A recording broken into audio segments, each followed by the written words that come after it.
4차 산업혁명, 도대체 인재상이 어떨까요? 제가 4차 산업이 바라는 인재상에 대해서 말씀드릴게요.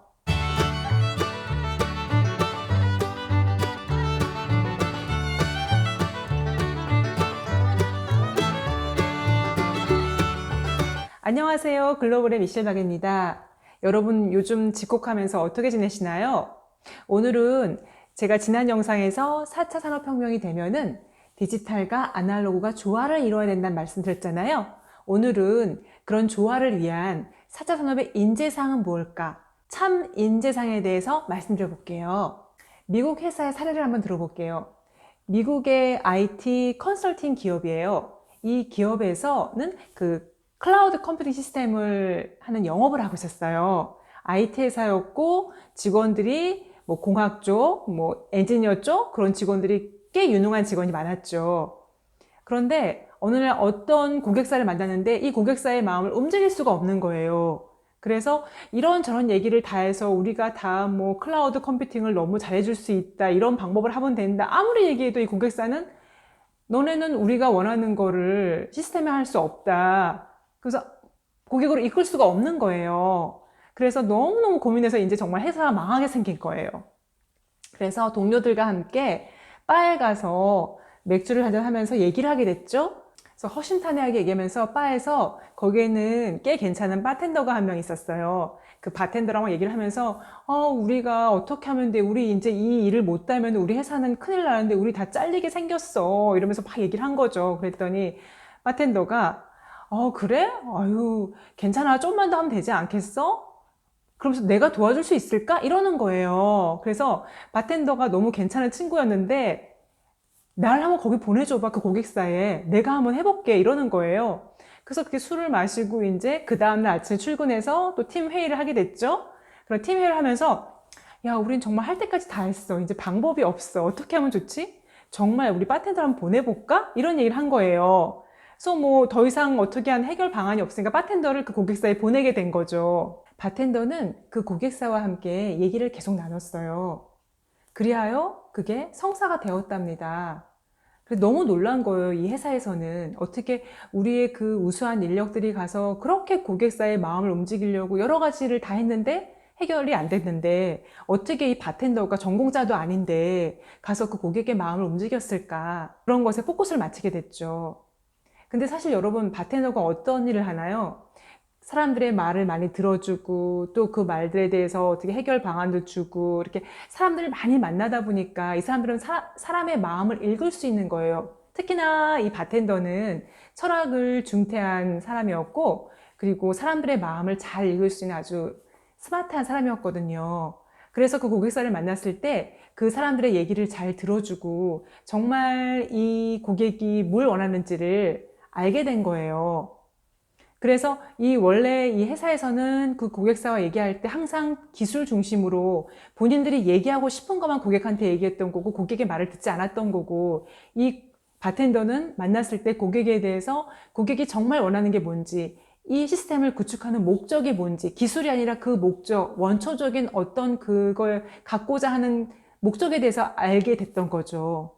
그래서 이걸 풀어나간 게 그 바텐더가 얼마나 고객사를 잘 이끌었는지, 인간 대 인간으로 얼마나 잘했는지, 그런 게 들어가서 해결을 한 거였고, 따라서 이건 사실 그 회사에서 A라는 방법으로는 갖고 있는 A 방법을 해결할 수가 없는 거였어요. 하지만 중간 역할을 한 그 바텐더 덕분에 A 방법이 아닌 A 다시 방법으로 그 시스템을 구축하게 된 거죠. 이걸 알고 난 다음부터 이 회사는 그 다음부터 인사 방침을 바꿨어요. 그냥 무조건 이때껏 뽑았던 IT나 엔지니어링이나 이런 사람들을 뽑지 않았어요. 예술, 작가, 마케팅, 여러 가지 분야의 사람들을, 비전공자들 많이 뽑았던 거예요. 그러자 회사 매출은 계속 올라간 거예요. 그래서 지금 이 회사는 거의 1년 연매출이 100억이 넘는 큰 회사로 발전을 했고 승승장구하게 된 거죠. 여러분들 이거를 보면 뭘 느끼시나요? 바로 제가 저번 영상에서 말씀드렸던 디지털과 아날로그의 조화를 읽을 수 있어요. 실제 사례에서 나타났고요. 예전에 또 한국 IBM의 사례를 보면은 한국 IBM에서 신입사원을 뽑을 때 전공이나 출생이나 뭐 학벌이나 이런 걸 다 불문하고 뽑을 때 사람을 뽑았어요. 영어와 상식만 시험 보고. 그래서 그 합격한 사람들한테 회사 내에서 교육을 시키죠. 뭐 IT 관련된 교육도 시킬 수 있고 다른 교육도 시킬 수 있고. 그래서 그거에 교육을 시키면서 거기 합격한 사람들을 인재를 양성을 했어요. 근데 이게 어떻게 보면은 아까 제가 말씀드린 그런 사례랑 비슷한 유사한 사례인 것 같거든요. 코딩을 하는 거, 프로그램 짤 때 옛날 정말 날코딩, 그래서 다 하나하나 다 이렇게 프로그램을 해야 돼요. 어렵게. 하지만 지금 시대는 프로그램이 쉽게 되어 있는 거예요. 옛날처럼 이렇게 엄격하게 다 이렇게 코딩하는 게 아니라 어떤 걸 불러쓸 수 있어요. 이렇게 뭐 함수나 펑션을 불러서서 프로그램을 간단하게 할 수 있어요. 따라서 비전공자도 어느 정도 교육을 받으면은 프로그램을 할 수 있는 거예요. 따라서 지금은 다양하게 사람을 뽑을 수밖에 없는 상황이 된 거예요. 그리고 앞으로는 어느 정도 베이스를 깔아서 이 프로그램 개발하고 코딩을 하는 사람이 물론 필요하겠죠. IT 인력이 필요하겠죠. 근데 그거와 함께 더불어서 인문학이나 여러 다른 전공자, 다양한 전공자들이 필요하다는 거예요. 최근에 각 나라에서는, 특히나 미국에서는 STEM이죠. 사이언스, 테크놀로지, 엔지니어링, 매스매틱스, 이 네 가지 학문에 엄청난 투자를 했어요. 그러다 보니까 공학도가 정말로 많이 크고, 근데 인문학은 그만큼 투자를 안 하게 된 거죠. 불균형이 일어난 거예요. 하지만 앞으로는 이 인문학도가 상당히 큰 힘이 발휘해야 되거든요. 큰 힘을. 왜냐하면 그때 제가 말씀드렸을 때 그 자율주행 차량을 할 때 뭐 할머니하고 어린아이가 하면 누가 살릴 것인가. 이건 인문학적인 측면, 철학적인 측면에서 바라봐야 되거든요. 다시 말씀드리면은 다양성이 필요한 거예요. 전공이나 인종이나 성별이나 국적이나 아무런 관계없이. 그리고 항상 리더만 필요한 게 아니라 팔로워도 필요하고, 항상 리더십 있는 사람, 외향적인 사람만이 필요한 게 아니라 내향적인 사람, 다 어우러져야 되거든요. 그래서 우리 아이가 얘 왜 이렇게 내향적이고 리더십이 없어? 그게 중요하지 않다는 거예요. 오히려 내향적인 아이가 더 안쪽에 커다란 그런 큰 장점을 갖고 있을 수 있거든요. 그걸 키워줘야 돼요, 아이들을.